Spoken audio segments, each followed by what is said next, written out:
All right, fellas, do you find yourself sucking in your gut sometimes, because we don't want our stomach to poke out? And, we find ourselves buying certain clothes so that our stomach doesn't really show what's really going on.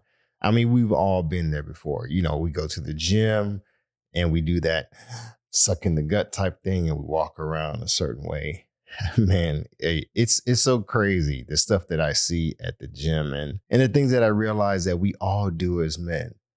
If you watch part one of this series on men's health, and you know that we talked a lot about visceral fat. We talked about the gut microbiome. We got into a little bit of science. And that 40-inch waistline is more than just a cosmetic issue, it's more than just a problem. And now you're sitting there thinking like, okay, Oscar, that's great, but what do I have to actually do about it? A whole bunch of background stuff, we can get into. Yeah, we can get into the science and stuff like that. But today I want to be very, very practical. I'm going to share exactly what I did to change my own diet and health, the things that I cut out, the things that I added, and why it wasn't just one big dramatic move that made the difference. It was a collection of smart adjustments done along the way, done consistently over time. And yeah, folks, that was a secret. And it's more durable than you think. So stick around to hear the rest of today's episode if you want to get rid of that gut and get better health. So let's go. Be sure to visit the website at www.beatingdiabetieslifestyle.com for access to free resources and other information that will help you along your journey. If you would like to submit a question or a comment about the show or to learn more about the Beating Diabetes Lifestyle, you can always email me at hello@beatingdiabetieslifestyle.com. And if you haven't already, be sure to subscribe to this podcast. Welcome to the Beating Diabetes Lifestyle Podcast with me, your host, Oscar Camejo, helping diabetics make lifestyle changes to reverse type 2 diabetes. If you're joining me for the first time, welcome to the show. This is a safe place where we talk all about real lifestyle changes that actually work. No shame, no judgment, just practical steps. So make sure you hit the like button, subscribe, share this episode with somebody that you know.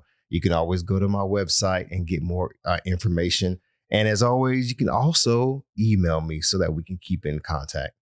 Okay, here is part 2 of our men's health series for the month of June. We talked about why your gut health matters way more than most men realize.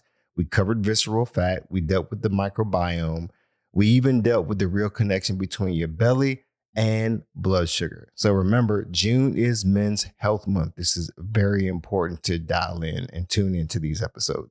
Now, if you missed part 1, go back and listen to it. That was the foundation of everything that we're about to cover today. So you're here, you're ready to get moving. So let's get cracking. You're in the right place. So, hey, let's talk about it. Okay, for those who are new to this show, I want to speak from the heart and tell you a little bit about my backstory because I want to tell you what I actually did. Again, not anything from a textbook, not something that you're just going to find on Google or whatnot. Now, I'm going to give you some recommendations, of course, that focus on your health. I'm going to talk to you about what I actually did to change my life. When I got serious about my health back in 2020, I didn't follow some of the complicated protocols. I just started asking myself one question every single day. Is what I'm eating right now and doing right now helping me or hurting me? And the answers, I'm telling you, folks, they were very uncomfortable because I love the foods that were actually working against me. Pizza, man, that was my kryptonite. You talking about pizza Thursdays, every pizza Thursday was me eating about 5-6 slices of pizza. And I mean it, fellas, I haven't eaten pizza in about 4 years now. Yeah, I know that's crazy, right? You're probably thinking, okay, Oscar, how do you live? I got a lot more things to do than just think about quitting pizza. It wasn't just about the pizza food. It was actually comfort food. It was a celebration foods. It was the stuff that I was eating every Friday night because I wanted to have a cheat meal. And I had to make a decision about whether I was going to keep feeding that comfort or feeding my health. So I chose my health. Rice was another thing. I grew up eating rice, lots of rice, white rice, yellow rice. It was a part of my heritage, it's a part of my culture. And, that's how it was. So yes, I love rice. I still love rice. But you know what I had to do? I had to slowly pull back. I didn't eliminate it overnight. I just started eating less and less for a reason. But honestly, I don't miss it in the way that I used to. Soda and sugary drinks, that's one thing that I did end up cutting cold turkey though. Because early on, I learned what those sugary drinks were doing to my blood sugar. And once I understood that, I couldn't unsee it, folks. I didn't want to just taper off. I just stopped. And I really had to do that when it came to sugary drinks. Because you're talking about waking up, after having a sugary drink the night before and my blood sugar numbers were out of whack. Man, I'm telling you. And talking about being tired, I was tired of feeling sluggish. I was tired of dragging my feet through the day. I wanted more energy even when I was at work or when I was out exercising. I wanted my workouts to be productive and just instead of me just surviving through those workouts. I had acid reflux for a time, folks. And a lot of men deal with acid reflux too and just accept it as a part of life. That was my mindset. I did that too until I changed what I was eating and it all went away. It took some time, not because I took a pill per se, but because I stopped putting things in my body that were causing the problem with acid reflux and other things. I started focusing on my gut health because that was real, folks. It wasn't about taking a whole bunch of supplements, detoxing and going through a detox cleanse. It's making a difference when it comes to the choices that we have every day at the table consistently. Okay, here's the big idea that I want you to walk away with, folks. There's no single food that you need to stop eating or eating that's going to fix your gut health. It doesn't work like that. And there's no single food that you can avoid that would fix all the world's problems that you're dealing with. It doesn't work like that. It's not one food. It's not one physical adjustment that you have to make. It's a collection of adjustments done consistently over time. So this is what moved the needle for me. And that is what is going to help you move the needle in your situation. I know we live in a world where everybody is selling you one thing after the other. That one superfood, that one detox, that one pill that's going to just magically make all the fat go away. That one supplement, folks, that's all marketing. All the stuff that you hear is marketing. And that's the truth. Your gut health got disrupted over years of accumulating bad habits. You're not going to undo those bad habits with just one swap. It doesn't work like that. That's not real. What you're going to have to do is start stacking better choices every day, one on top of the other. That's how that works, folks, until the better choices become the default. So that's the whole game. So let me take a moment to talk about the specific changes that I had to make and that actually made the biggest difference in my life. And I want to explain why each one actually matters. Not just what to do, but why your gut actually responds to it. Now, sugary drinks are one of the first things that I want you to address. If you're still drinking soda, sweet tea, lemonades, juices, or sports drinks on a regular, that's in my opinion, that's one of the first things that we need to deal with. And I say deal with because for some people, it's a cold turkey situation. For others, it's a slow cutback. Either way, it has to come down. You have to slow down on the soda. And here's why. Sugar feeds the harmful bacteria in your gut. I had to learn this the hard way, folks.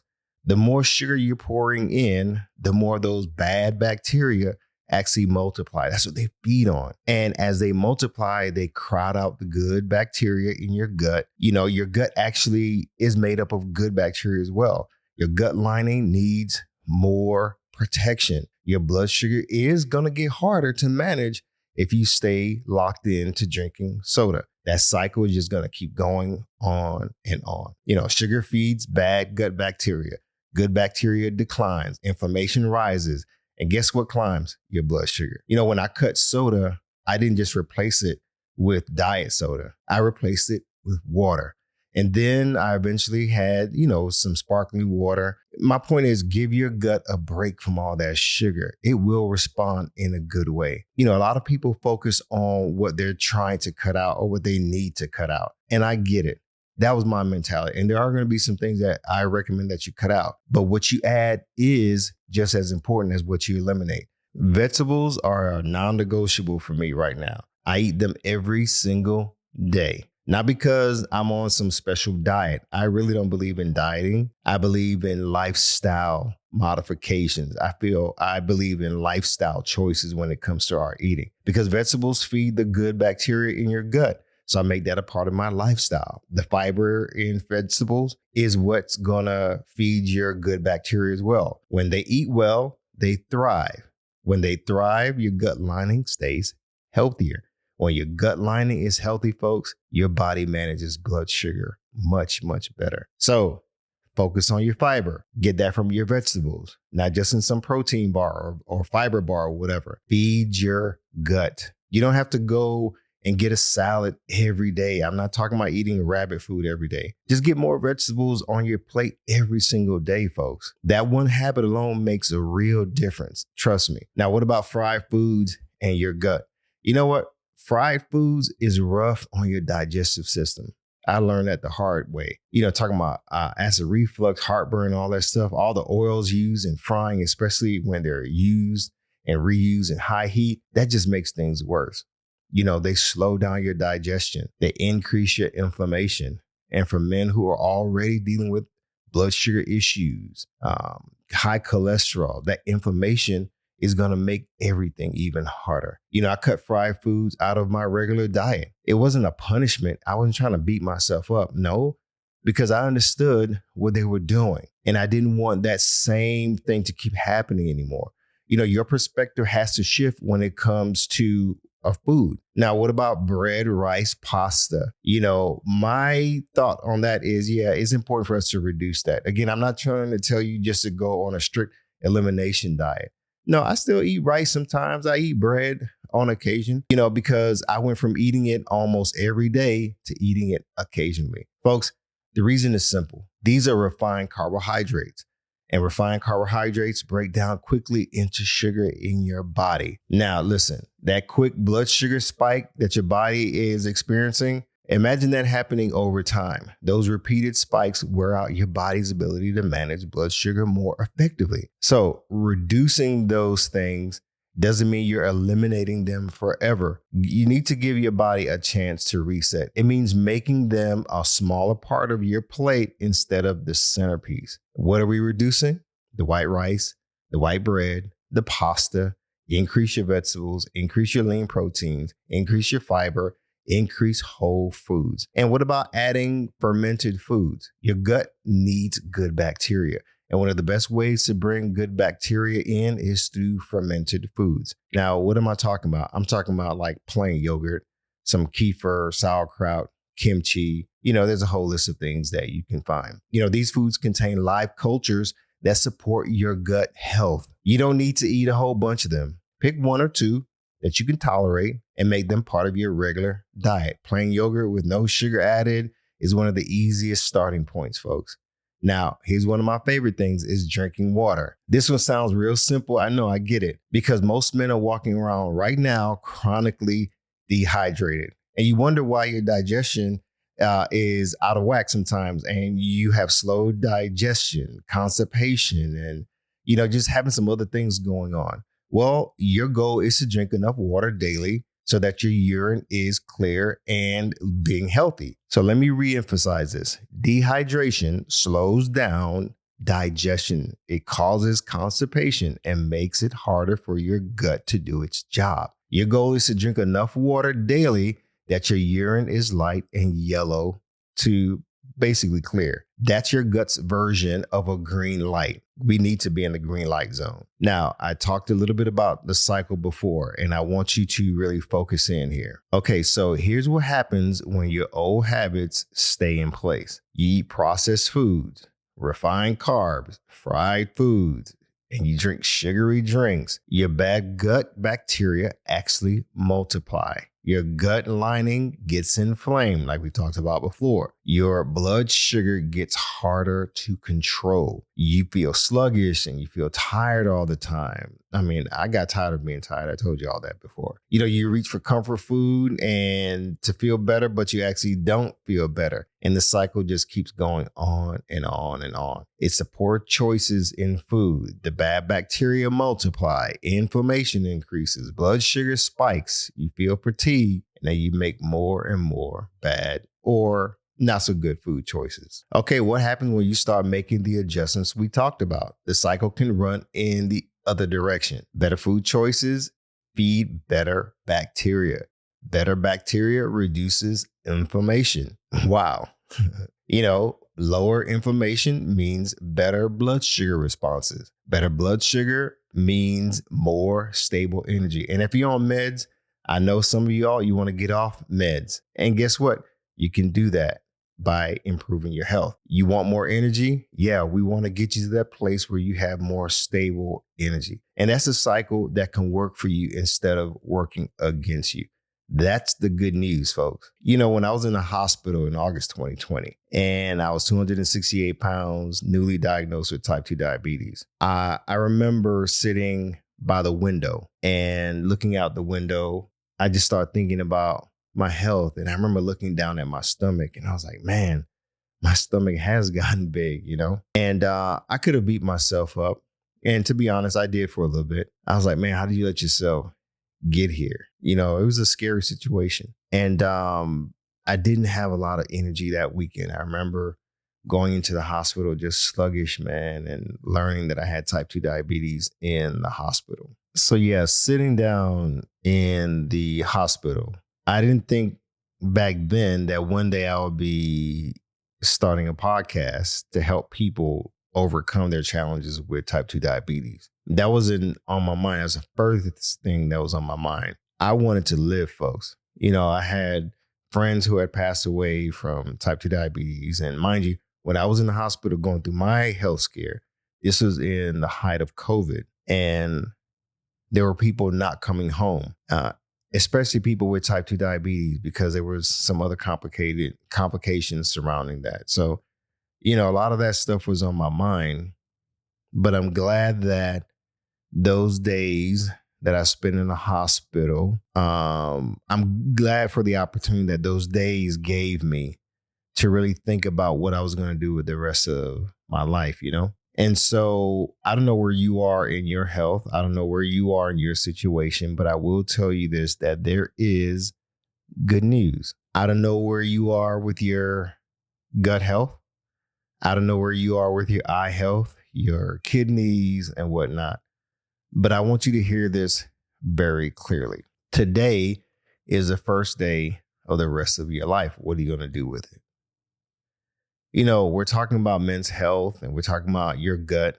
Your gut can respond and improve. I'm not talking about improving in years. I'm talking about research is showing that meaningful changes in your gut health can begin showing up within weeks of you consistently being on top of your dietary changes. Folks, listen, I'm talking about in a few weeks.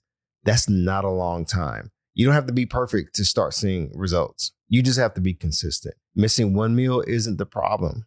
The pattern over weeks and months and even years is what matters. I didn't change everything overnight. I cut soda first, yeah. Then I worked on the fried foods. Then I focused on getting my vegetables every day. Then I worked on pulling back on the rice and the breads and the pasta. It was one change built on top of the last one. And slowly, you know what, folks, everything started shifting. I started reading more. I started educating myself more. I started implementing things. The sluggishness, it went away. My energy started coming back. Acid reflux, gone. The weight started coming down. I lost over 84 pounds in less than a year the right way. And my gut health improved right along with everything. That's also available to you. I'm not making some lofty promises. I'm just telling you what I did to turn things around in my life. So why not give it an opportunity? Why not give yourself a fighting chance? And here's what I want you to start. Not all of this at once. I need you to pick one or two things from this list today and commit them for the next month or so. And then start adding things to it. Start stacking your changes so you can see results. So step number 1, cut the sugary drinks. You have to, fellas. This is the highest leverage move that you can make. Soda, sweet tea, lemonades, your fruit juices, your sports drinks. They're full of so much sugar. You don't need them. Cut them and cut them way back. Replace them with water first now.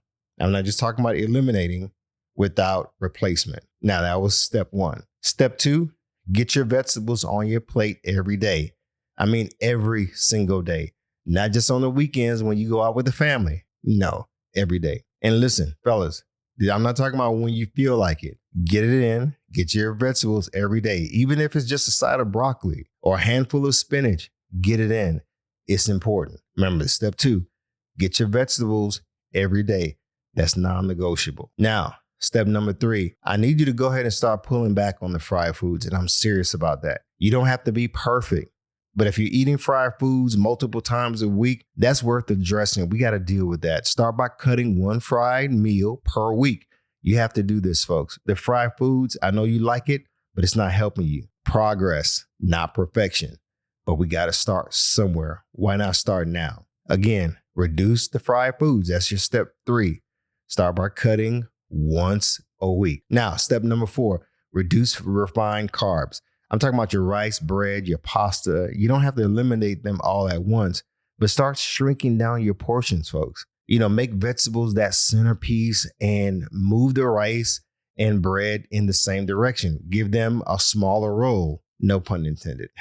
Give that roll that you like to eat a smaller role in your diet. All right. Now, step number 5, try fermented foods. Remember I talked about plain yogurt, some kefir, sauerkraut. Pick one and add it in. That's all you have to do. Give your gut some good bacteria to work with. You could Google all of this, research it for yourself, and get more information. Come up with a nice meal plan of something that you like, things that you like. Now let's go on to step number 6, drink more water. That's another non-negotiable. That's simple, it's consistent, and I'm talking about daily. Those headaches that you're dealing with, it could be because you're dehydrated. Make that a habit. Drinking water every day. Make that non-negotiable. Make it daily. Make it consistently. So, gentlemen, this is what it looks like in real life. It's not complicated. It's not extreme. It's just honest. It's consistent adjustments that we need to put in place and to make sure that our plates are healthy. What's wrong with that? Yeah, kryptonite. Pizza, that was my kryptonite. Soda on a daily basis, yeah, that was an issue that I had to deal with. Rice was raising my blood sugar. What is it doing to your body? So I had to let them go, folks. It wasn't some superhuman thing that I had to do because, to be honest, I finally understood that they were doing some things to my body that was not good. And I wanted to feel better and I wanted to feel more energetic. So I had to get rid of the old habits. Want more energy? Change what you're eating. You want your gut health to be improved? Instead of your gut working against you, change what you eat. You want to give your blood sugar a real fighting chance? What do you have to do? Change what you eat. So it's not just one change. It's a collection of adjustments done consistently over time. And that's the whole thing. So I need you to lock in. I need you to stay tuned because we're not done with the Men's Health Month this month. We've got a whole bunch more to talk about that's going to work for you. So I need you to lock in. I need you to tell somebody. If you're a lady watching this and you want to help the men in your life to improve their health, whether it's your dad, your sons, your husbands, your uncles, share this episode with those men in your life. The ones who need to hear it, but maybe they never take the time to look it up for themselves. You know what? Like I said, you can always find everything on my website at beatingdiabetieslifestyle.com. Now, let's get out there and put all this stuff into action. And as always, my friends, stay focused, keep moving, never go back, leap forward, bounce back because you can, my friend. And above all else, trust God. You got this. I believe in you. Hi, everyone. Thank you for tuning in to the Beating Diabetes Lifestyle Podcast with Oscar Camejo. We hope you enjoyed this episode. As a reminder, this podcast is intended for motivational and educational purposes only. It is not a substitute for professional care by a physician or other healthcare professional or qualified fitness instructor. This podcast is provided on the understanding that it does not constitute medical or professional advice or services. If you're looking for help on your journey, seek a qualified medical practitioner. It's important that you utilize someone who is a trained, licensed healthcare professional who can help you on your journey toward good health.